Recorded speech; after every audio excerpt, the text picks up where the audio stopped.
Assalamualaikum warahmatullahi wabarakatuh. Oke, jumpa dengan saya lagi di mata kuliah jaringan komputer atau komunikasi data. Oke, nama saya Laksamana Rajendra Haidar. Di sini saya akan mengajar untuk mata kuliah jaringan komputer, komunikasi data untuk kelas sistem informasi, teknik informatika, komputerisasi akuntansi, dan sistem komputer. Oke, apa kabar kalian? Semoga Allah memberikan kesehatan kalian. Oke, sebelum kita mulai kuliah pada hari ini, alangkah baiknya kita berdoa menurut agama dan kepercayaan masing-masing supaya perkuliahan untuk hari ini berjalan dengan lancar. Oke, berdoa dimulai.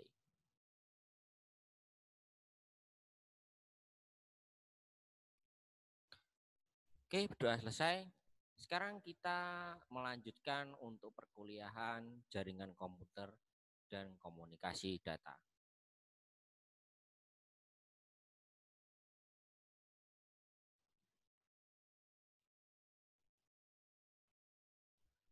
Oke, jadi untuk materi hari ini kita belajar tentang IP, Internet Protokol, NetMask, dan Subnetting.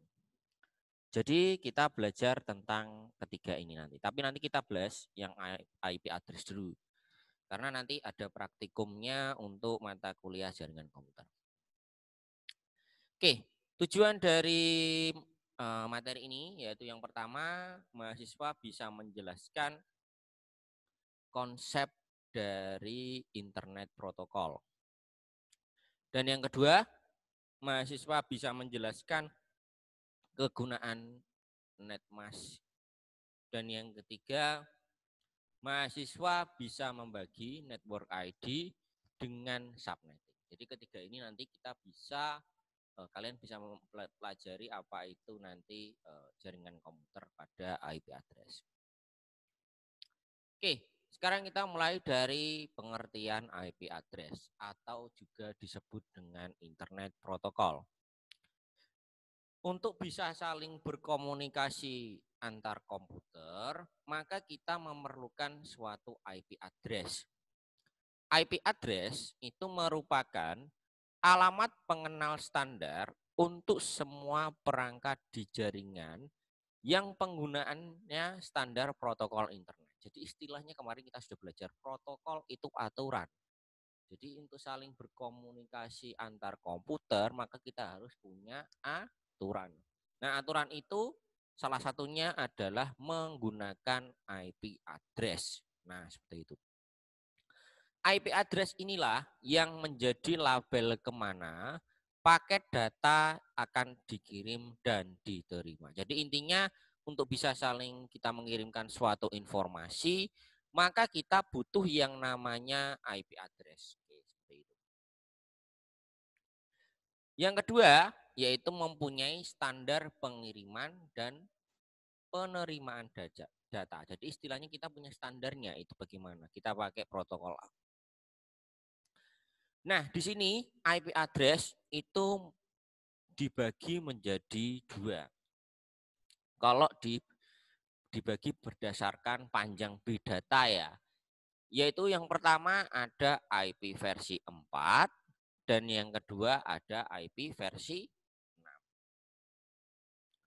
Kalau berdasarkan dengan fungsinya ada dua, yaitu IP public berarti bersifat umum, dan yang kedua adalah IP privat atau IP yang digunakan untuk kita sendiri.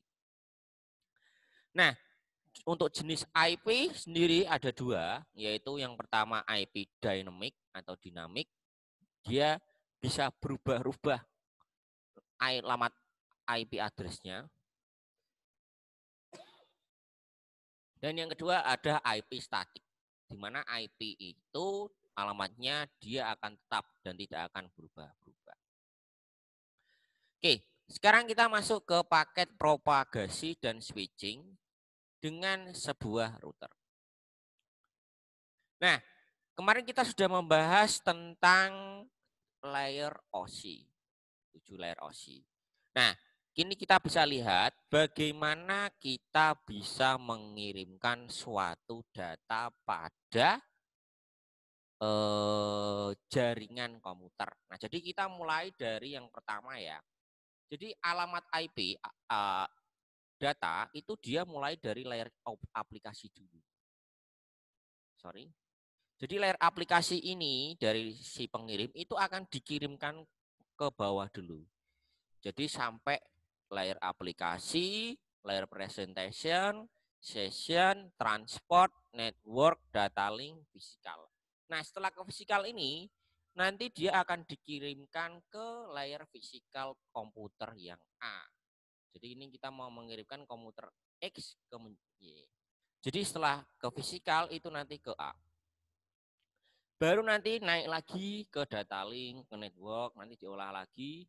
Nah, kita kirimkan lagi lewat ke bawah. Kembali ke data link, ke physical, kita kirimkan ke router yang B. Nah, terus naik lagi ke data link, ke network. Terus kembali ke data link lagi ke physical. Habis itu ke physical yang komputer C. Setelah itu kembali ke data link, ke network. Habis itu ke data link lagi, ke physical. Habis itu baru kita saling berkomunikasi dengan komputer Y. Nah, ini adalah propagasi kalau kita pengen mengirimkan suatu paket dari komputer X ke komputer Y. Nah, jadi seperti ini. Bisa kita lihat untuk proses pengiriman. Oke, sampai sini ada yang mau ditanyakan? Kalau belum, sekarang kita masuk ke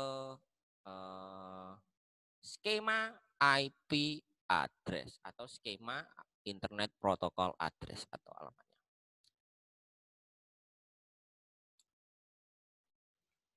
Nah, untuk IP versi 4, tadi kita belajar ada 2 tipe kan, itu dia memiliki 32 bit. Bit itu apa? Kemarin di semester kemarin sudah saya jelaskan bahwa bit itu sama dengan digit. Cuma kalau bit itu nilainya cuma angka 0 dan 1. Nah, jadi IP address versi 4 itu dia memiliki 32 bit. Nah, masing-masing itu dibagi menjadi 2 bagian. Yaitu yang pertama ada network ID, yaitu bagian untuk networknya. Dan yang kedua untuk bagian host ID. Nah, hal ini akan tergantung dari subnet mesh yang akan dibuat. Nah, jadi kita mau membuat hostnya berapa?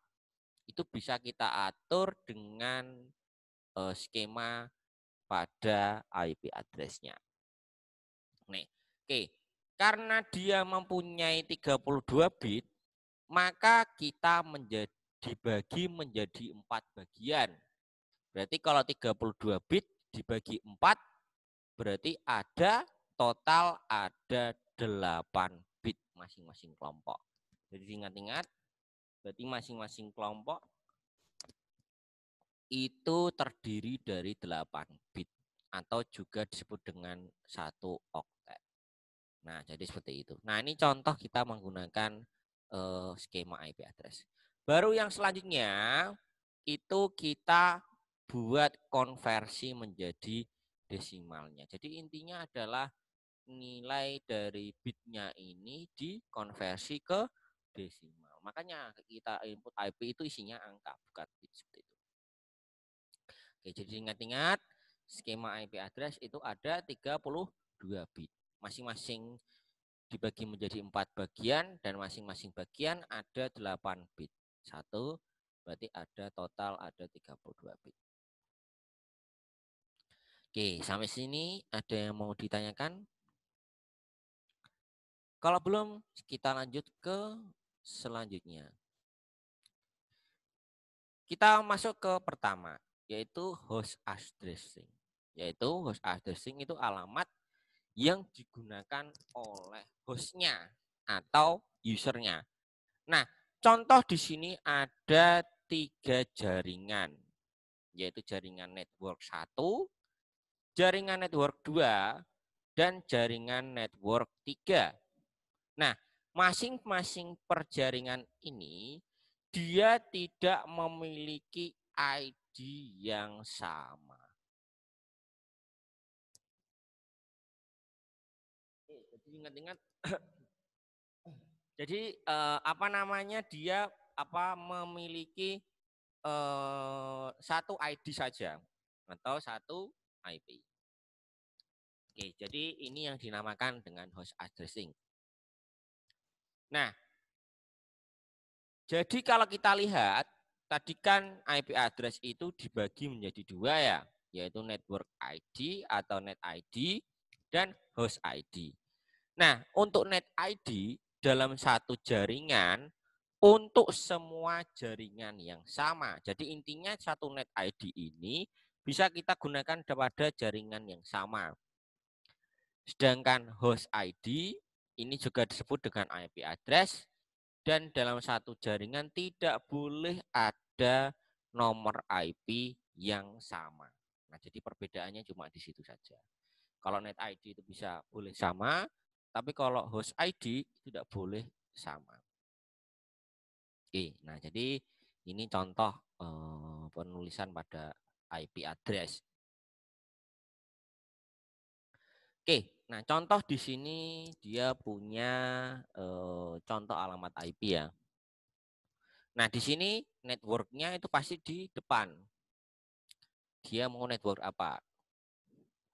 Habis itu yang bagian belakang itu digunakan untuk apa namanya host ID-nya. Oke, jadi seperti itu. Oke, nah ini contoh misalkan.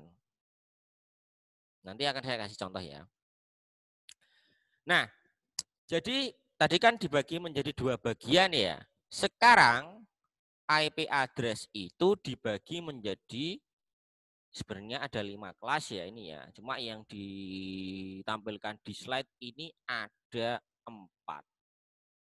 Nah, jadi ada kelas A, kelas B, kelas C, dan kelas D. Sebenarnya ada 5, ada kelas E. Cuma kelas 5 tidak digunakan untuk umum. Nah, di situ kelas A dan B itu digunakan untuk menyatakan jaringan yang besar, medium, dan kecil.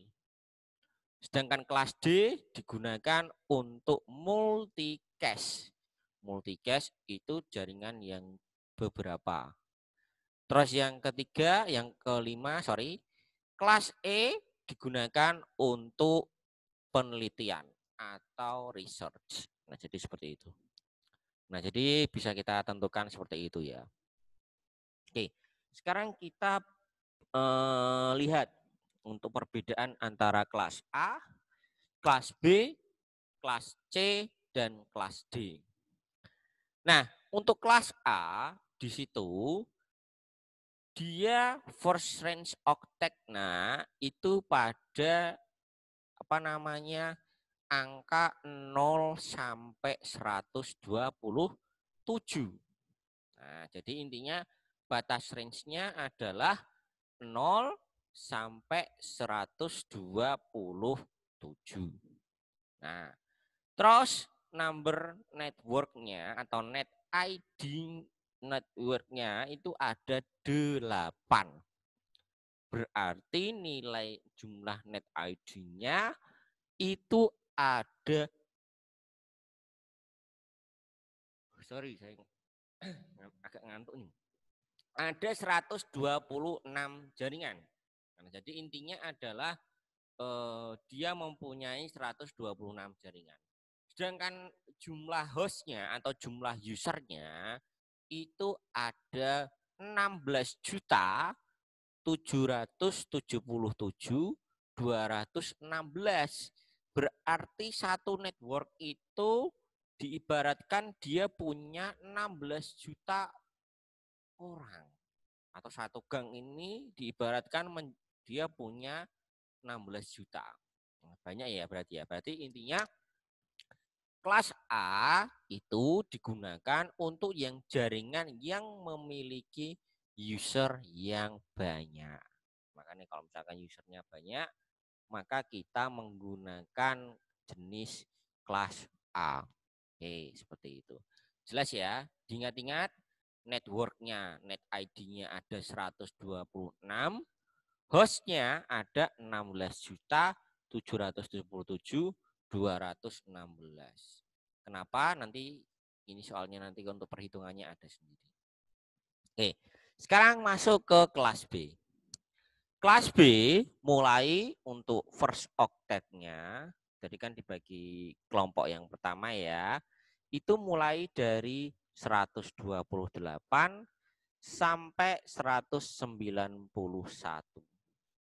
Jadi intinya adalah dia memiliki sekitar 16.364 network. Nah, itu istilahnya dia punya 16.000 network.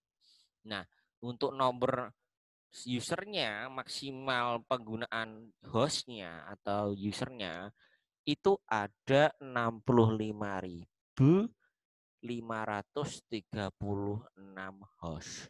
Jadi total penggunaan hostnya itu ada 65.536 host.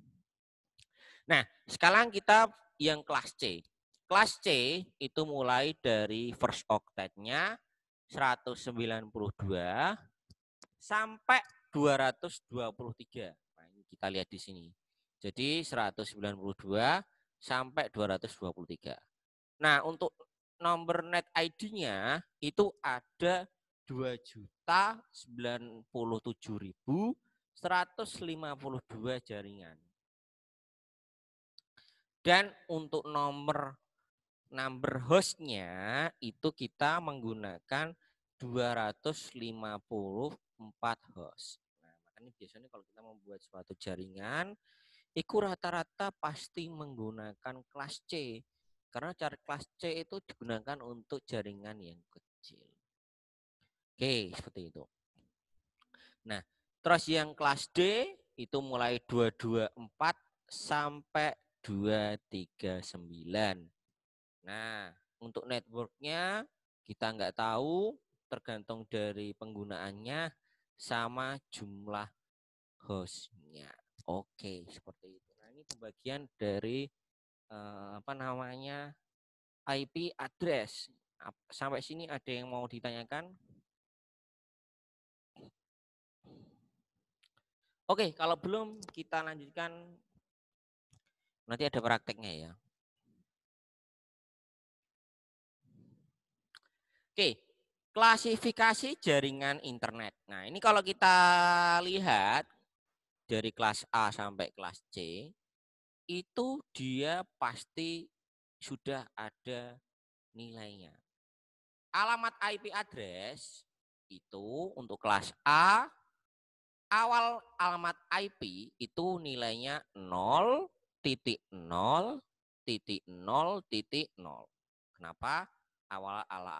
Alamat awal itu berarti yang paling awal, yang paling depan. Sampai alamatnya 127.255.255.255. Jadi maksudnya dari 0000 sampai 127.255.255.255 itu merupakan kelas A. Kalau kamu mau pakai 126.1.1.1, ya masih tetap kelas A. Jadi intinya dia masih dalam satu range-nya. Asal tidak masuk ke 128. Nah, ingat-ingat seperti itu. Nah, itu untuk kelas A ya. Nah, untuk kelas B, mulai range-nya IP yang pertama adalah 128.0.0.0 sampai 191.255.255.255. Oke, seperti itu. Jadi ada 128 sampai 191. Oke. Sedangkan kelas C itu mulai dari 192.0.0.0 sampai 223.255.255.255. Jadi bisa kita bedakan seperti itu. Tapi nanti untuk praktikumnya kita mulai biasanya pakai yang kelas C. Nah, kenapa? Karena lebih gampang penggunaannya. Oke, seperti itu. Oke, sampai sini ada yang mau ditanyakan untuk IP address? Oke, sebentar.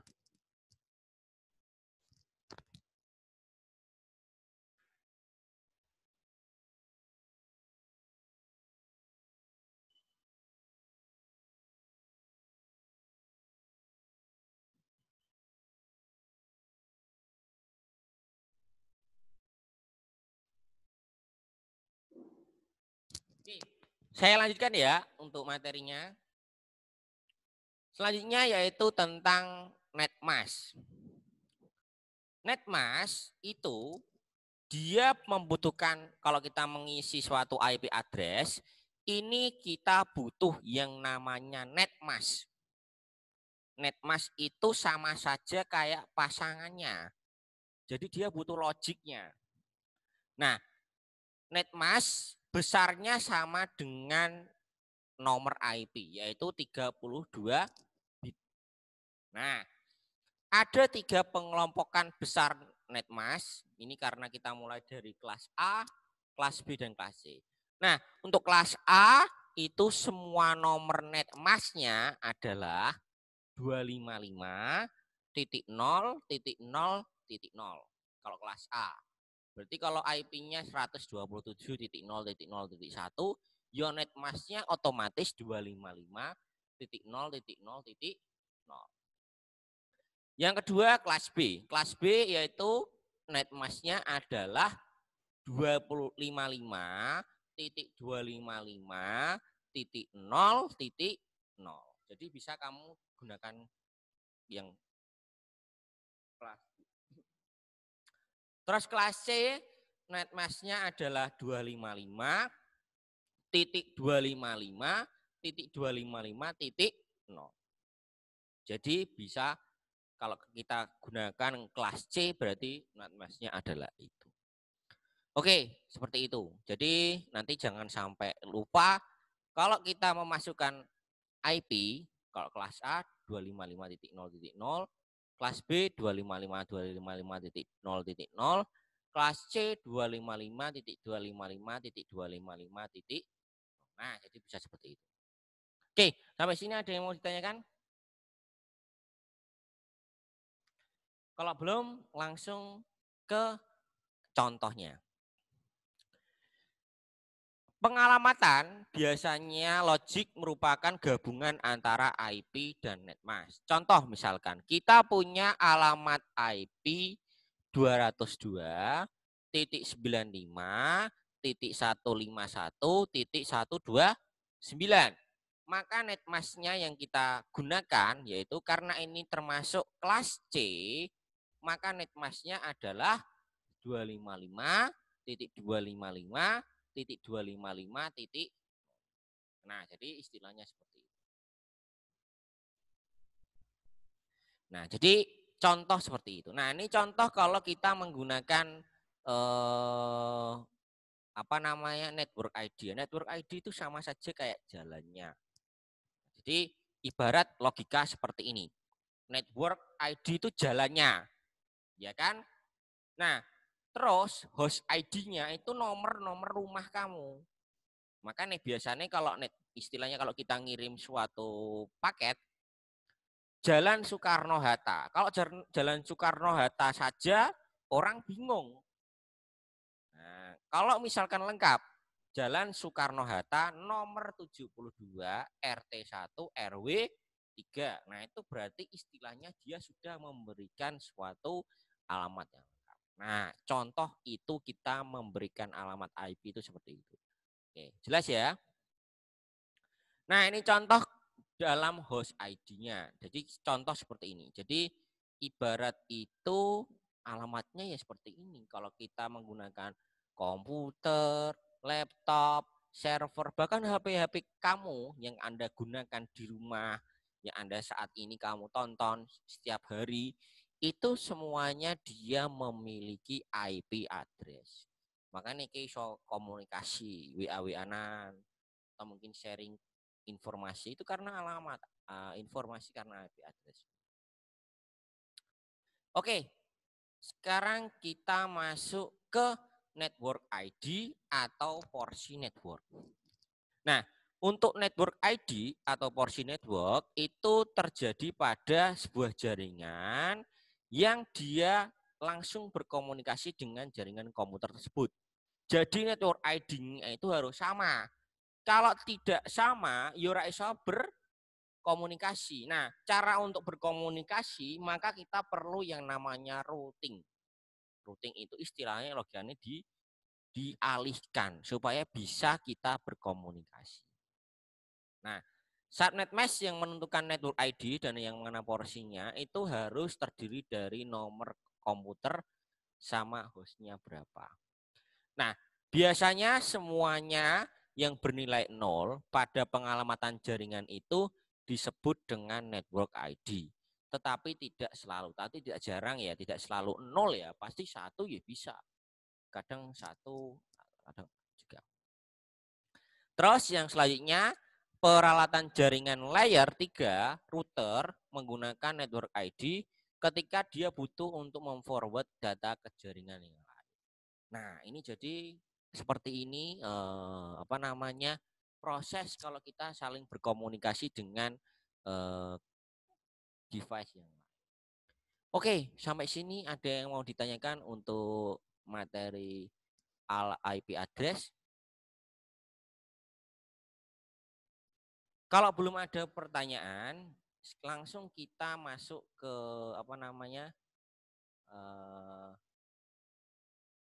prakteknya saja ya.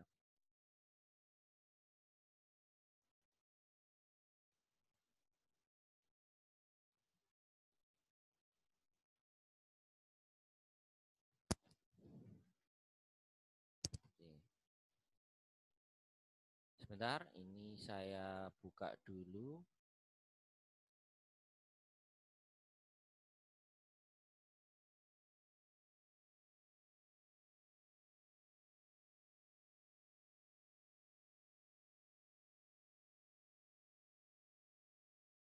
Oke, jadi nanti ini saya share screen untuk screen-nya saja. Pertama nanti kamu download dulu software Cisco ya, Cisco paket tracer ya. Nanti kamu downloadnya. Kamu download dulu Cisco. Nah, nanti atau enggak nanti saya kasih aplikasinya di di Classroom nanti. Oke, nah jadi nanti kamu install tinggal di next saja dan ini tidak softwarenya gratis, nggak perlu crack, kita perlu mempelajari ini. Nah, setelah itu pertama kita belajar di sini tool-tool yang ada pada Cisco-nya. Nah, di sini pertama kita mulai dari end device. End device di sini ada personal komputer, ada laptop, ada server, ada printer, ada VoIP device atau voice internet protocol, ada telepon analog, ada televisi, ada wireless tablet, ada smart device, generic wireless, dan generic wired. Nah, jadi bisa kita end device-nya. End device itu yang berkaitan dengan gadget yang akan kita gunakan. Terus yang kedua ada one emulation. Nah, karena ini kita belum belajar sini. Karena di sini ada yang namanya cloud. Cloud itu kita membutuhkan jaringan yang sangat besar. Karena kita belum sampai situ, nanti kita skip dulu. Terus yang ketiga ada custom made device. Custom made device itu adalah suatu perangkat jaringan yang dia dimodifikasi. Bukan asli default yang kita gunakan. Nah, nanti ini custom made device nanti kita skip dulu. Terus selanjutnya ada multi-user. Nah, multi-user ini berarti kita gunakan IP versi kelas D. Nah, kalau kamu pengen belajar multi-user berarti kita nanti belajar di kelas D ini. Terus selanjutnya ada connection. Connection itu intinya kita mau berkomunikasi lewat apa? Apakah mau pakai kabel? Karena di sini kabel itu banyak. Ada automatic itu berarti otomatis nyambung sendiri. Ada konsol, kabel konsol ini digunakan untuk konfigurasi pada router dan switch atau mungkin dalam komputer. Terus ada copper straight. Copper straight itu berarti kabel tembaga. Kabel UTP ya. Copper itu berarti kabel tembaga ya. Nah, kabel UTP tapi yang straight. Straight itu digunakan untuk berkomunikasi berbeda device. Maksudnya berbeda device, berbeda jenis. Contoh kita gunakan kalau kita pengen berkomunikasi, contoh ya, ini kita pengen berkomunikasi antara laptop dengan switch. Nah, berarti kita butuh yang namanya straight, kabel straight ini. Kita gabungkan seperti ini. Nah ini karena berbeda device. Tapi kalau sama ini saya post dulu. Misalkan kita gunakan laptop dengan laptop atau laptop dengan PC. Nah, berarti kita gunakan kabel cross. Nah, ini baru cross karena sama laptop sama PC sama ya. Maksudnya ini masih beda. Nah, ini jadi ini saya akan tambah satu lagi. Nah, oke ini kita tambahkan kabel cross. Oke. Nah, itu jadi apa namanya? Teori tentang kabel straight dan cross. Oke, ini saya hapus. Kita pengenalan dulu. Terus selanjutnya ada kabel fiber optik. Nah, ini fiber optik kita digunakan karena sekarang zamannya fiber optik ya. Sudah jarang menggunakan, ya masih menggunakan kabelan masih ada, apalagi kabel koaksial. Terus ada kabel telepon, kabel koaksial, kabel serial, DTE, ada serial biasa, dan kabel oktal. Nah, tapi nanti tetap kita akan membahas ketiga ini saja. Kabel cross, kabel straight, dan kabel serial DTE. Oke. Nah, itu untuk koneksinya. Sekarang kita masuk ke wireless device. Wireless device di sini ada access point. Access point kamu tahu sendiri, dia yang menyediakan jaringan hotspot. Terus ada router yang bersifat WiFi atau juga disebut dengan Linksys. Nah, jadi itu jadi semacam kayak router, tapi dia menggunakan wireless. Oke. Terus ada hub. Hub itu digunakan untuk menghubungkan jaringan, sama menyearahkan jaringan. Dan repeater ini sama ya, hub sama repeater sama. Terus selanjutnya ada switch. Switch ini digunakan untuk menggabungkan beberapa jaringan. Berarti kita menggunakan banyak jaringan bisa menggunakan switch. Terus ada router. Router ini kita gunakan juga sama kayak switch, tapi router ini digunakan untuk skala besar. Oke, oke. Sampai sini ada yang mau ditanyakan? Oke, kalau belum kita langsung lanjut ke prakteknya. Ya, jadi nanti untuk praktikum yang pertama, kita nanti belajar menghubungkan beberapa komputer. Caranya, pertama kita masukkan beberapa komputer untuk yang sebelah. Jadi kita masukkan 10 buah komputer di sini. Nah, jadi kita buat 10 komputer. Nah, oke, kita butuh 10 komputer di sini.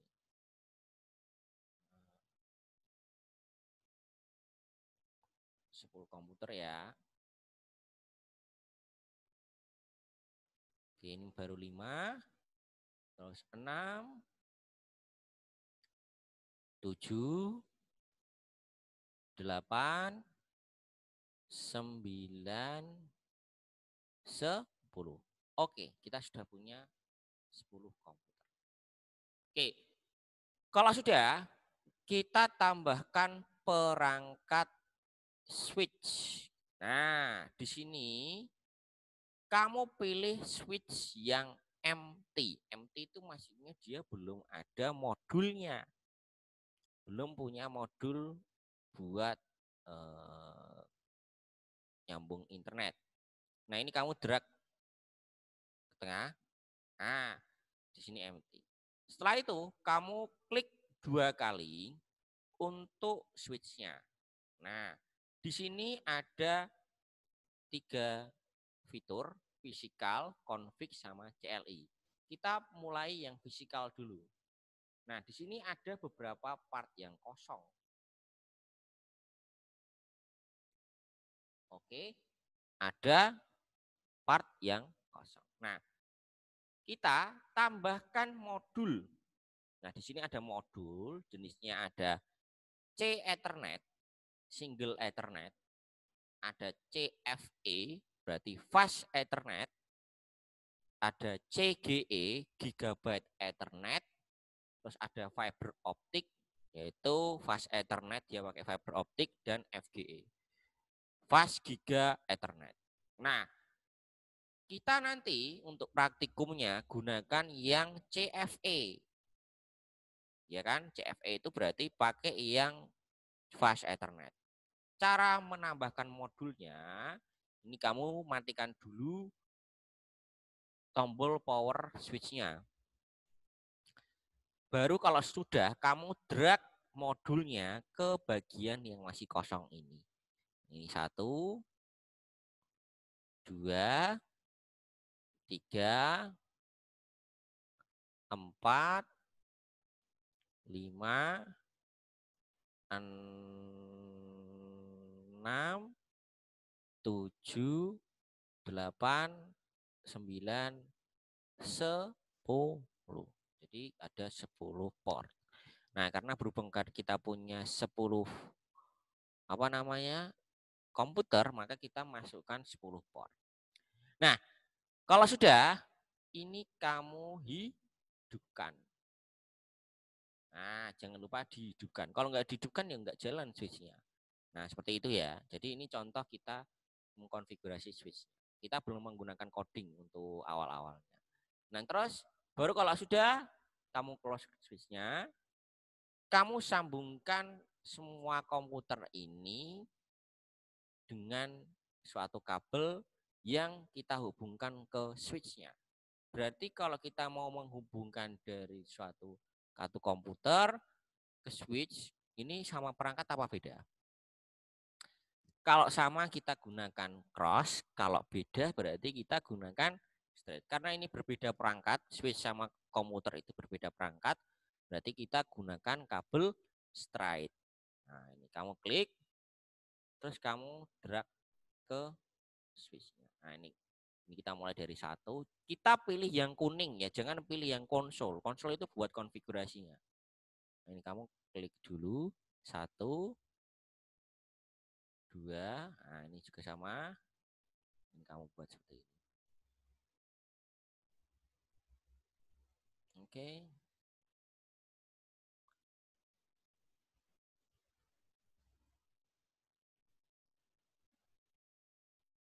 Sini tangan saya satunya ini buat megang mikrofon ya, supaya suara saya kedengeran ini. Kalau nggak dipegang ini nanti malah nggak dengeran suara saya nih. Oke, ini saya pelan-pelan saja supaya kamu paham. Kalau nanti pas ada praktikumnya. Oke, sudah ya ini ya. Kurang 1. Oke, nah sudah 10 ya. Sudah 10 komputer sudah terhubung. Nah, sekarang, sebentar ini saya kecilkan dulu. Oke, seperti ini. Nah, sekarang langkah selanjutnya adalah kita memasukkan alamat IP-nya. Cara memasukkan alamat IP-nya itu kamu klik 2 kali pada komputernya. Oke, sebentar. Nah, oke. Nanti muncul seperti ini. Habis itu kamu pilih desktop. Terus pilih IP configuration. Nah, di sini sudah ada keterangan IP address. Kamu isi IP address dan subnet masknya. Karena kita belajar pakai kelas C berarti tadi mulai berapa? 192 ya, 192 sampai 223. Oke, kita mulai 192.168.1.1. Oke, nah subnet meshnya nanti otomatis keisi sendiri. Kamu tinggal klik saja. Nah, berarti subnet meshnya 255.255.255.0. Oke, kalau sudah kamu close, sekarang kita masuk ke komputer yang kedua. Kamu isi juga di sini, berarti 192.168.1.2, ya kan? Masnya otomatis sendiri. Terus komputer yang ketiga juga sama, 192.168.1.3. Oke. Terus yang keempat juga sama, 192.168.1.4. Oke, terus yang komputer 5 juga sama. Nah, ini jangan sampai ada yang sama ya nilai IP-nya ya. Kalau ada yang sama, nanti ada pemberitahuan seperti ini. Contoh ya, tak kasih 4 lagi. Nah, this address is already used in network. Maksudnya, alamat ini sudah digunakan pada jaringan, berarti nggak boleh kita pakai lagi. Oke, nah kita isi. Yang itu yang 6 juga sama, kita isi semuanya.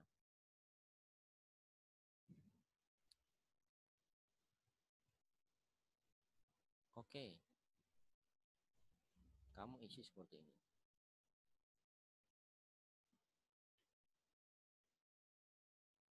Setuju ya?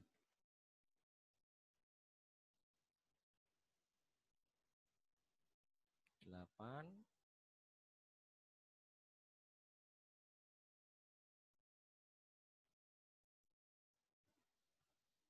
9,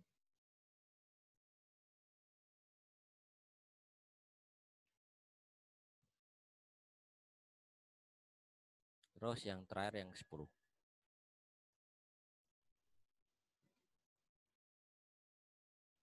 Oke. Nah, oke.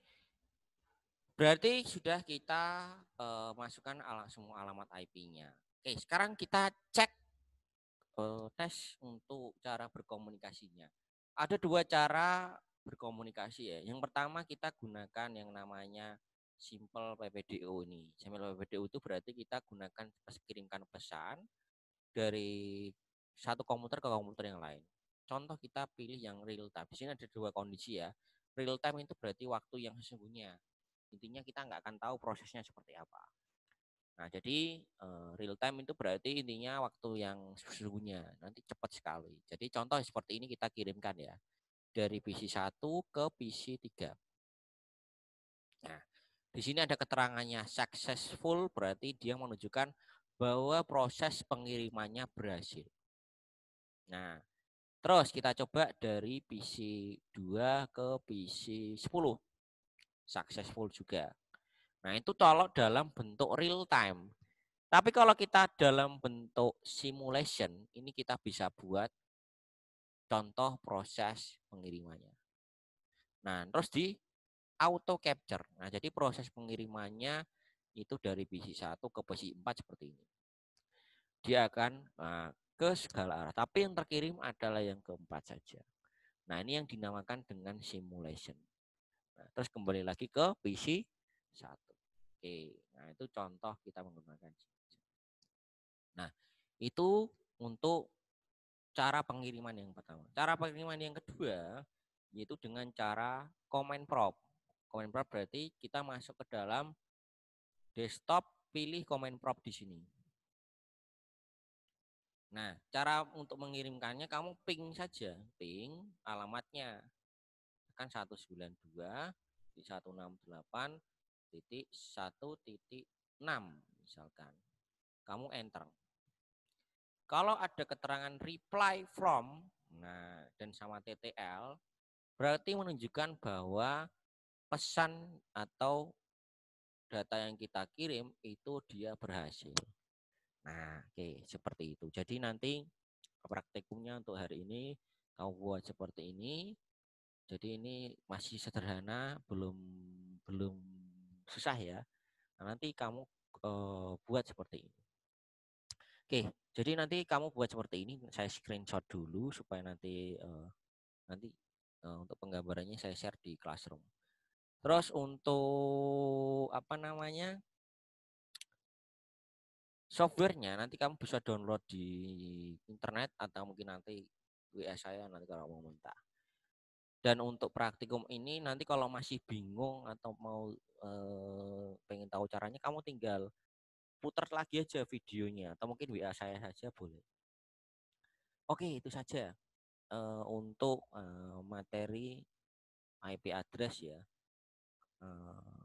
Kalau misalkan belum ada yang mau ditanyakan, oke, mungkin itu saja yang bisa saya sampaikan. Semoga kuliah untuk hari ini bermanfaat. Oke, saya tutup. Wabillahi wa hidayat. Assalamualaikum warahmatullahi wabarakatuh.